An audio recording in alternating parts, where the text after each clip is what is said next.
मृत्यु के बाद आत्मा का क्या होता है? ये एक ऐसा सवाल है जो सदियों से अलग अलग संस्कृतियों में लोगों को सोचने पर मजबूर करता रहा है। आज हम इसी से जुड़ी एक खास सांस्कृतिक मान्यता को समझने की कोशिश करेंगे। मृत्यु के बाद आत्मा के उस 13 दिन के सफर को, जैसा कुछ प्राचीन भारतीय ग्रंथों में बताया गया है। जरा इस मंजर की कल्पना कीजिए, कोई अपनी ही बेटी को दिलासा देना चाहे और उसका हाथ बस हवा की तरह आर पार हो जाए। यही उस आत्मा की बेबसी है जो अपने ही लोगों के बीच है, पर उनसे कोई राब्ता, कोई संपर्क नहीं कर सकती। तो इसके बाद होता क्या है? दरअसल कुछ मान्यताओं के हिसाब से मृत्यु कोई अंत नहीं, बल्कि एक पड़ाव है, एक बदलाव। ये पड़ताल गरुड़ पुराण जैसे ग्रंथों में बताए गए उस 13 दिन के दौर पर आधारित है, जब आत्मा अपनी आगे की यात्रा के लिए तैयारी करती है। तो सफर का जो पहला पड़ाव है वो देह त्यागने के ठीक बाद शुरू होता है। माना जाता है कि इस हाल में आत्मा न तो इस दुनिया की होती है, न ही परलोक की, बीच में कहीं फंसी हुई।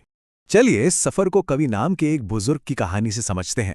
उनकी कहानी शुरू होती है ठीक पहले दिन से, जब वो अपनी ही चिता को जलते हुए देख रहे हैं। वो हैरान परेशान है। वो देख रहे हैं कि उनका परिवार उनके शरीर के पास रो रहा है और फिर वो अपने ही दाह संस्कार के गवाह बनते हैं। ये वो पल है जब उन्हें पहली बार अपने शरीर से अलग होने का गहरा एहसास होता है।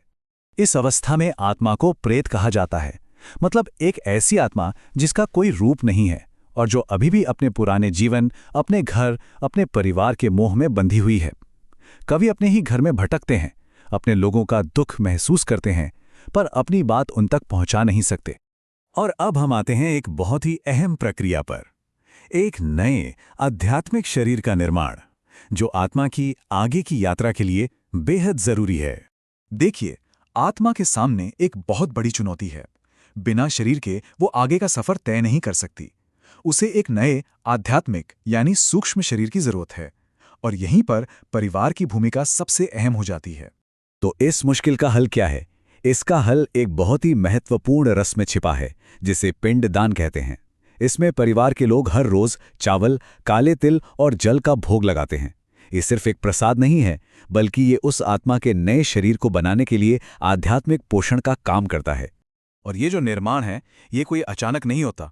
ये एक तरतीब से धीरे धीरे होता है। पिंडदान की रस्म से पहले दिन सिर बनता है, फिर दूसरे दिन गर्दन और कंधे, और ऐसे ही दिन ब दिन धड़, हाथ पैर और बाकी अंग, और आखिरकार 10वें दिन जाकर ये सूक्ष्म शरीर पूरी तरह से तैयार हो जाता है।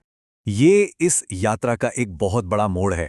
जैसे ही 10वें दिन ये सूक्ष्म शरीर पूरा होता है, कवि को जो तेज भूख और बेचैनी महसूस हो रही थी वो खत्म हो जाती है। भ्रम की जगह एक तरह की शांति ले लेती है। अच्छा, शरीर तो बन गया, अब अगला कदम है मन और आत्मा को सांसारिक मोह से आजाद करना। ये आखिरी विदाई के लिए बहुत जरूरी है। तो 11वें और 12वें दिन आत्मा एक गहरे मानसिक बदलाव से गुजरती है। वो अपने जीवन की उन खास जगहों पर आखिरी बार जाती है, मानो सबसे विदा ले रही हो। ये मोह को छोड़ने और हर चीज को शांति से स्वीकार करने की एक प्रक्रिया है। तो अगर हम देखें, यात्रा के जो पहले 10 दिन थे वो प्रेत अवस्था के थे, जिसमें उलझन थी, भूख थी और अपने परिवार से वापस जुड़ने की एक तड़प थी। लेकिन 11वें और 12वें दिन तक एक बड़ा बदलाव आ जाता है। अब उलझन की जगह सुकून है, मोह की जगह आभार। आत्मा अब इस दुनिया से परे अपने पूर्वजों की दुनिया की तरफ एक खिंचाव महसूस करने लगती है। और अब हम पहुंचते हैं इस यात्रा के आखिरी और सबसे निर्णायक पड़ाव पर, जब दुनिया से आखिरी रिश्ता भी टूट जाता है और आत्मा परलोक की ओर बढ़ जाती है। 13वां दिन, इसे 13वीं भी कहा जाता है, ये उस पूरे संक्रमण काल का समापन है। इस दिन परिवार के लोग आखिरी रस्में और प्रार्थनाएं करते हैं। इन सबका एक ही मकसद होता है, आत्मा का इस दुनिया से जो आखिरी धागा भी जुड़ा है उसे तोड़ देना, ताकि वो पूरी तरह से आजाद हो सके। जैसे ही वो आखिरी बंधन टूटता है, आत्मा एक दहलीज पार कर जाती है। ये दुनिया आंखों से ओझल हो जाती है और सामने वैतरणी नदी प्रकट होती है, वो नदी जो इस दुनिया और पितृलोक यानी पूर्वजों की दुनिया के बीच की सीमा मानी जाती है। वैतरणी नदी के उस पार यात्रा अब पूरी हो चुकी है। आत्मा को वो अवस्था मिल जाती है जिसे परम शांति कहते हैं। तो ये एक दुखद अंत नहीं है, बल्कि एक शांतिपूर्ण, एक मुकम्मल अवस्था है।